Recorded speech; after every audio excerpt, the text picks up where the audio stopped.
everyone, welcome to So Fabulous. This is our first video that we're going to be doing a series of, and today we're going to talk about picking your pattern. Okay, it's very important that you choose the correct pattern that you can handle when you're starting to sew. And most of you that I'm talking to, if you are beginners, then you really need to take notes and pay attention to what I'm saying, because it's very important to pick the right pattern. First, when you go into any of the fabric stores, they're going to have all different types of pattern books. The books are going to be probably about this thick. There's going to be probably about 5 or 6 of them on the table. So if you don't know what you're going for, make sure you have some time that you can sit down and enjoy going through these books, because it's a lot. Have a lot of time, okay? So now, let's talk about the different patterns. The first pattern is simplicity. We have simplicity, there's new look, there's McCall's, there's, let's see, what else? Butterick here. We have Vogue, and we have Berta, okay? So now what I want to do is talk about each one of these patterns, so that these companies actually, so that you kind of know what you're getting into when you're picking out a pattern. When you're using simplicity, just because the name is simplicity does not mean the pattern is simple. A lot of patterns are going to say things like, it's so easy, make it in 2 hours, and things like that. If you are a beginner, do not fall for that. It's going to take you more time than that, because you're just learning how to do this. It's a lot of skills and a lot of techniques that you have to know when you're working with patterns, okay? Now, simplicity is pretty simple. It gives you step-by-step directions. It gives you pictures, kind of talks to you like you're a 2-year-old to help you be comfortable in what you're doing, okay? Then there is, let's see, let me go to the next one. Let's go with Butterick. Butterick, pretty much the same way as simplicity. You know, it's moving up a little bit. Same thing though, it's pretty simple. They give you a whole lot of directions. McCall's does the same thing. They give you a lot of pictures. They talk to you, they give you numbers. They connect each picture to each number so that you know what they're telling you to do. If you're reading it, you don't quite get it, you can look at the picture and kind of figure it out. Now, the companies that don't talk to you like a 2-year-old is Vogue. They figure, look, you're buying our pattern, you should already know how to sew. Okay, Vogue is very high end. Vogue is Vogue. So the garments are absolutely gorgeous, beautiful patterns, but they don't break it down every step. They don't give you a picture per step. They give you pictures, but it could be 5 steps into one picture. So just make sure you're paying attention to what you're doing. Now, you have Berta. Now, Berta is a German-based company. The rules and regulations for Berta are a lot different than the rules and everything for the rest of the pattern company I just spoke of. Berta will have things like, they give you the directions, they give you pictures, but like Vogue, they don't give you step-by-step per picture. They tell you what kind of supplies you need and everything. Whereas with McCall's and Simplicity and Butterick, they break it down, thread, zipper, blah, blah, blah. These guys give you pictures. There's pictures on there. You have to be able to comprehend the picture so that you know what you need, all right? It's also a German base, like I said earlier, so they're completely different, where our patterns have a layout sheet and everything for you to go by to know how to put your pattern pieces on the fabric. Berta's layout sheets are on the tissue paper. So if you're cutting your pattern pieces out and you don't pay attention and throw all that extra paper away, you just threw away your direction sheet. So what I tell my students is stick with Simplicity, McCall's, Butterick. There is another one, there's New Look.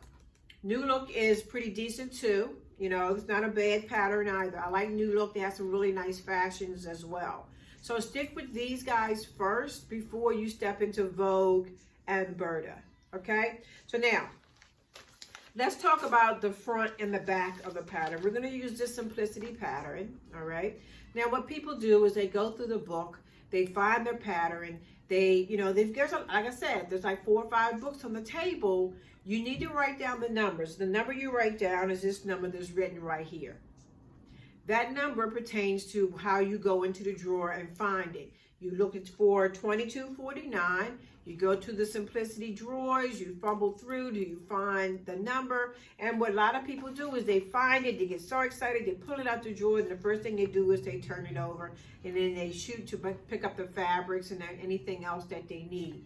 What a lot of people forget to do is they forget to look at the size. The size. It's very, very important that you pay attention to the size. It's written right up at the top. Sometimes it's on the sides of the pattern envelope, but most of the time it's on the top. So please don't forget to look at your size. This pattern here is for size 20 to 28 plus size. So if I was to get this, I would get home, I would get so excited, I'd pull everything out, and I would start cutting the tissue paper pieces, because I know what I got to do, and then I realize I have the wrong size pattern. Now, I can't take it back. I got to go back to the store, buy a brand new pattern, and mind you, this pattern is $17. Even if you get it on sale, who wants to blow that money and have to go buy another one? They won't take it back. Now, if you don't take the tissue paper out, you don't open it all up, you don't cut it or anything, then you can exchange it. But if you've taken everything apart and you've cut, you're stuck. So please pay attention to the size of the pattern. The next thing you want to pay attention to is the illustrations. Now, it's got a nice drawing of the lady with the dress on, but it also has the drawings over here. And it's telling you that this dress can be made in multiple different ways. So each one of these garments here, they have a letter to it. We have A, B, C, D, and E, okay? So if you look at it hard enough, you can tell that each one of the dresses is either longer or shorter. They have different sleeves styles on it, and then you have a skirt that comes with it. It's really, really cool if you can get a pattern that has multiple garments in it, because at least for $17, again, you still might get it on sale, but still, whatever money you spend, you're at least getting more than one garment out of this envelope. And these patterns are reusable. So you can do this over and over and over again, okay? All right. So now let's turn it over to the back. This is the back. This is side over here is what you want to pay attention to. Again, they give you the drawings of the garments, and then they're going to start telling you a little bit about it. So at the top here, the first thing it talks about is the fabrics. It gives you a list of different types of fabrics that you can use. On this pattern, it says cottons, challis, crepe de chine, silks, linen. It tells you what you can use. Now, of course, it's not going to give you every type of fabric that's out there. What this does is gives you an idea of the type of fabric that you can use.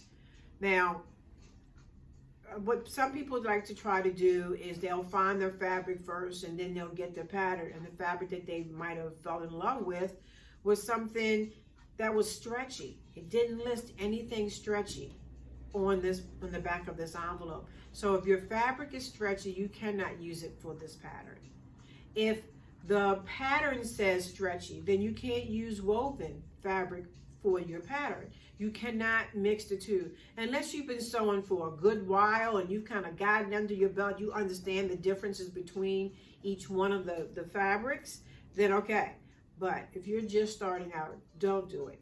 Get what they tell you to get the kind of fabric they tell you. The key word was in here that was cotton, woven type fabric. That means it doesn't stretch, all right? So pay attention to the types of fabrics that you need. Now I want to show you something. This is a simplicity pattern too, okay? Now this one is for a onesie. It's really, really cute. But now on the back of this pattern, it has a black bar that goes across the top of it. That represents knit. So that's one of the key things that tells you that something in this envelope needs knit fabric. You may get a pattern that gives you a little bit of both. Sometimes you can get pants and you can get a t-shirt. So the pants could be woven and the t-shirt has to be knit. You can't make a t-shirt, a normal t-shirt out of cotton. It's not going to stretch over your head. So you want to pay attention. So if you notice, you got that little black bar. So if it has it, then you use knit. If it does not, then you don't use knit. The next thing on this pattern is telling you notions. So notions are those items that you need to complete the garment. For example, you need zipper, you'll need thread, you'll need a hook and eye, you know, things like that. Those are those added pieces that you need to finish.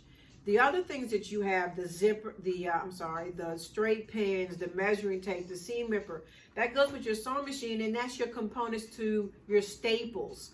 So your staples are your staples. These are those added things that you don't normally have at home unless you've been sewing for a while like me and you've got a gazillion zippers in a drawer. It happens. What can I say? For this pattern, is telling you, of course, it needs thread. Now, thread is a necessity. You have to have thread, but not all patterns are going to tell you to get thread. So pay attention and note that if you don't see it on there, you still have to buy it.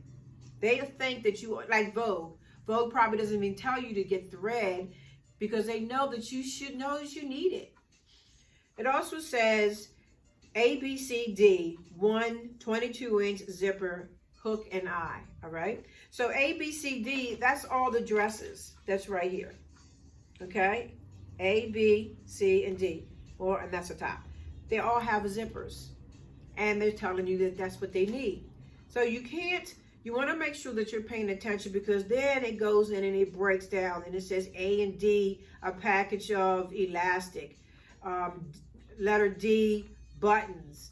E, they've changed it and given you something else, a 7-inch zipper. So, and that's the skirt. So even though there's a whole lot of pieces in here, all of them could need something different than the others.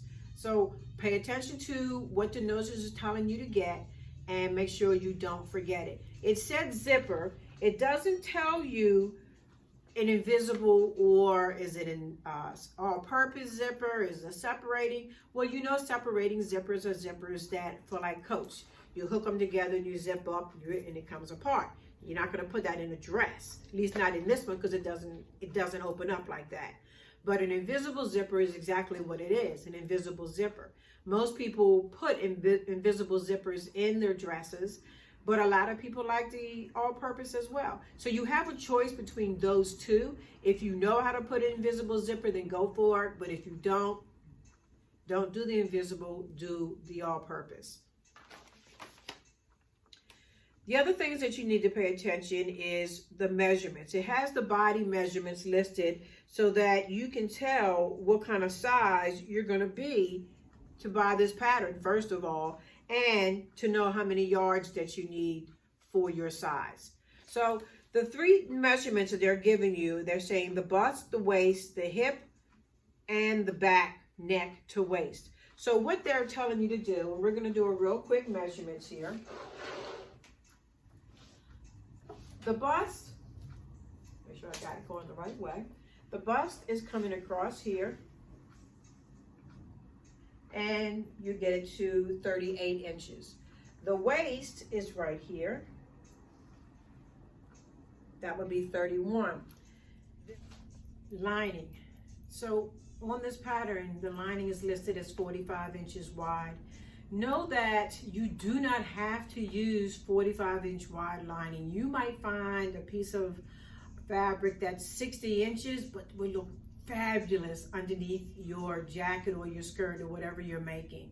So back in the day, rayon was 45 inches wide, and that's probably why that's on the pattern, but you can use other fabrics. Now again, don't use knit as your lining. It still needs to be non-stretch type fabric. You could do satins, you can do challis, you can do really soft rayons. You know, there's times I've seen that they've used chiffon as a lining. Now, that's a little tricky, but lining itself at 45-inch rayon, and it can be tricky within itself. But that's just my, a little tidbit on the lining. So You know, you could do a solid here and bling out something here. You know, it could just be colorful inside your jackets or whatever. So have fun with your lining ideas. So with this pattern though, so it tells me that I have to get also 2 3/8 of a yard. So that's telling me that my whole dress is lined. Now, I am not going to go spend a whole lot of money on my lining because my lining is not going to get seen. But if it calls for lining for the jacket, and let's see, the dress, jacket. It doesn't look like the jacket is called for any lining. It's just a dress. But if the jacket was being lined, then I would really go out and buy me something really nice to go on the inside. So when I'm moving, you know, it's just a little pop of freshness when you wear your garment. But for the lining inside, something that's not going to get seen, you can either self-line it with the same fabric, okay? You could do that so that way the trims along the edge here, there won't be a different color. It'll be the same fabric on the inside. So have fun choosing the types of lining that you want to use.